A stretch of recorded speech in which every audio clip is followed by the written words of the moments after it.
예수 그리스도 오심을 준비하라 그 두 번째 시간으로 예수님에게서 멀어진 사람들이라는 제목으로 여러분에게 말씀을 전해드릴 텐데, 여러분은 지금 예수님에게 가까이 와 계십니까? 아니면 예수님에게서 혹 멀어진 분들이 계십니까?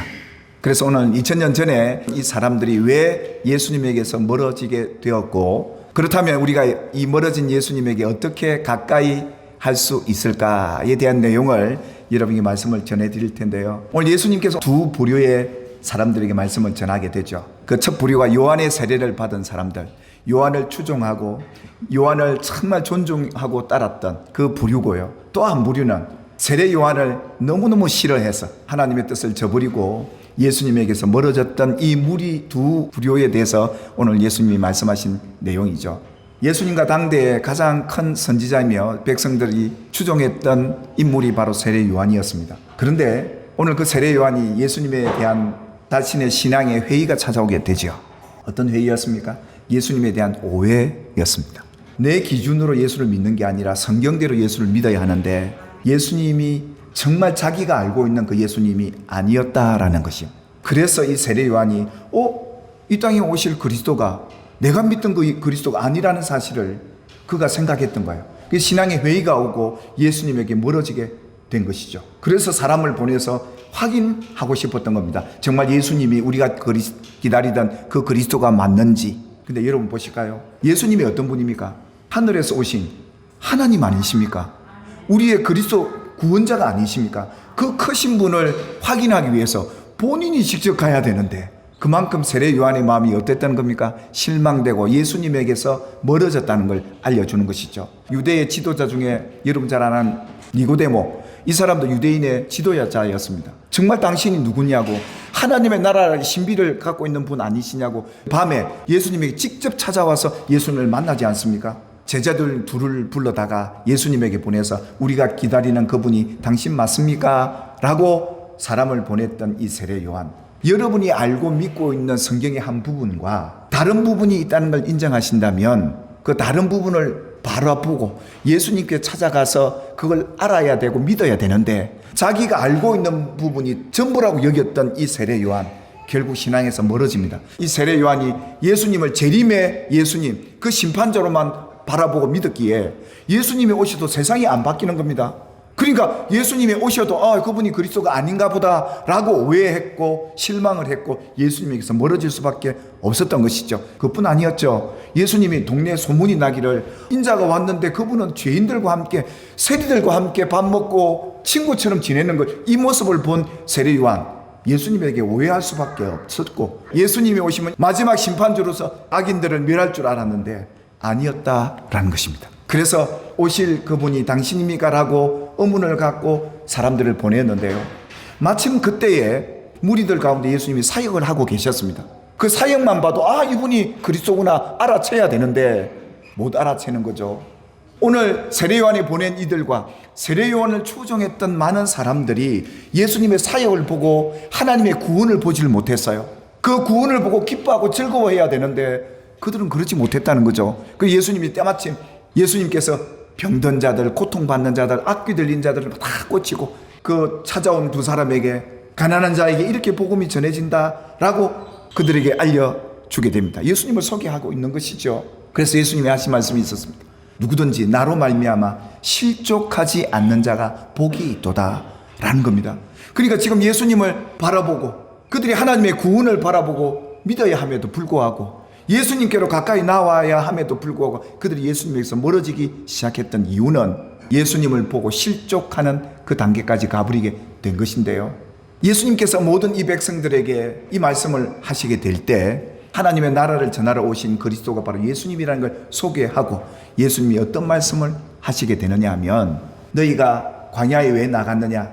세례 요한 보러 나갔잖아요. 세례 요한에게 광야에 나가서 세례를 받고 나는 죄인입니다 하고 무릎을 꿇고 이젠 당신이 하시는 말씀을 따르겠습니다 하고 세례 요한을 추종했던 사람들이고 세례 요한을 존경했던 사람들이었습니다. 근데 그들이 예수님의 말씀을 듣고 하나님을 어렵다라고 반응을 했습니다. 근데 그들이 하나님을 어렵다고 이렇게 인정한 그 반응은 예수님의 소개를 듣고 예수님이 그리스도라고 믿었기 때문에 그랬던 게 아니었습니다. 여러분 성경을 읽어보면 예수님이 지금 세례 요한을 굉장히 칭찬하지 않습니까? 그 당시 왕궁에서 사치하고 비단 옷을 입고 백성들 앞에 근엄하게 나섰던 그 지도자들과 달리 세례 요한은 뭡니까? 광야에서 메뚜기 석청을 먹으며 얼마나 청렴하게 하나님의 일을 감당하고 있는 인물이었습니까? 지금 이 백성들이 예수님을 바라보고 그리스도라고 믿었던 게 아니라 세례 요한에게 집중되어 있었던 겁니다. 그러니까 무리들은 예수님이 앞에 자기를 소개했던 말은 들어도 그냥 한쪽 귀로 듣고 흘려버리고 우리의 믿음의 시선이 예수님 아닌 사람에게 가거나 환경으로 흐르게 되면 예수님이 보이지 않습니다. 그뿐이겠습니까? 이 두 번째 부류 사람들도 마찬가지입니다.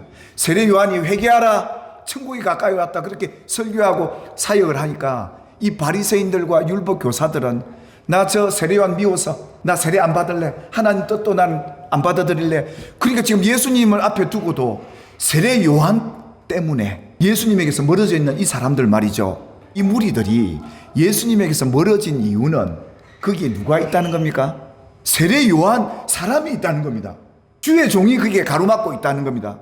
예수님이 아닌 세상 보이는 것에 집중하고 있더라는 겁니다. 오늘 이 시대는 어떨까요? 여러분들이 과연 예수님에게 집중하고 계십니까? 세상의 사람들에게 더 집중하고 계십니까? 라는 겁니다.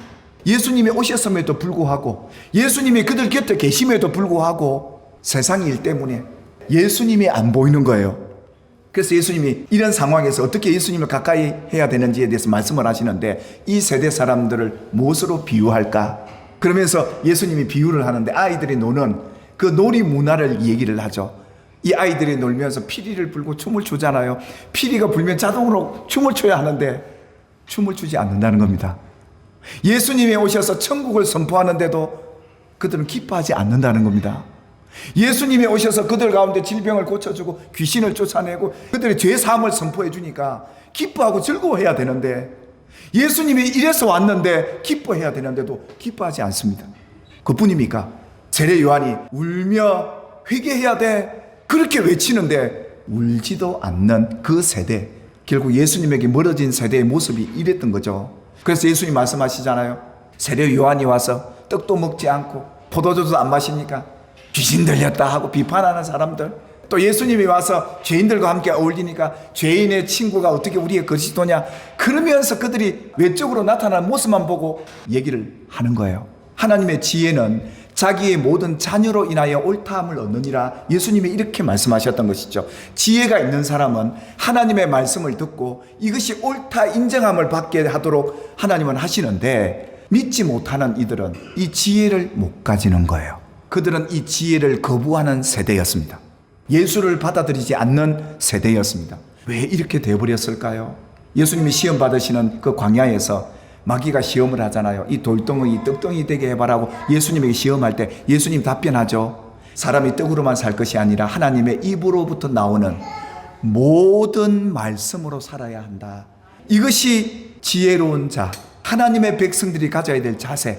내가 알고 있는 말씀만이 전부가 아니라 모든 말씀, 지금 내게 하시는 말씀, 이 말씀으로 살아내야 한다. 예수님 그렇게 말했던 것이고, 예수님이 어떤 비유를 하시냐면 충성되고 지혜로운 종이 어떤 자냐라고 말씀하면서 때를 따라서 하나님의 양식을 나누어 줄 그 사람, 그 종이 누구냐? 그가 바로 충성된 하나님의 종이고, 그 종이 전하는 그 양식을 먹는 자가 누구냐? 그 얘기를 했던 겁니다. 잠언서에 보면 내 아들아 내 말에 주의하며 내 말하는 것에 귀를 기울이라 그렇게 말씀하시면서 내 마음속에 이 지혜를 지키라 그렇게 했습니다. 그러면서 지킬 만한 것보다 내 마음을 지켜가야 하는데, 이 마음을 지키는 길이 예수님과 가까워지는 길이에요. 근데 여러분, 오늘 예수님의 세대 이 사람들과 오늘 우리들이 놓치고 있는 것이 있었습니다. 우리가 예수님을 가까이 하려면 이 마음부터 지켜야 되는데요. 그래서 이 잠언서는 이렇게 얘기해요. 가장 중요한 게 내 말을 지키라 이겁니다. 눈을 바로 보라, 악에서 발을 떠나라. 잠언서는 지혜를 지키고 예수님과 가까이 하는 이 길을 우리에게 알려주었는데요. 사도 베드로가 이 말을 실수했던 제자 중에 참 이 베드로같이 실수 많이 했습니까? 그래서 그가 마지막 서신을 두고 이렇게 말합니다. 정말 우리가 무슨 말을 하려고 할 때 하나님의 말씀을 하는 것 같이 하라라고 하잖아요. 눈은 어떻습니까?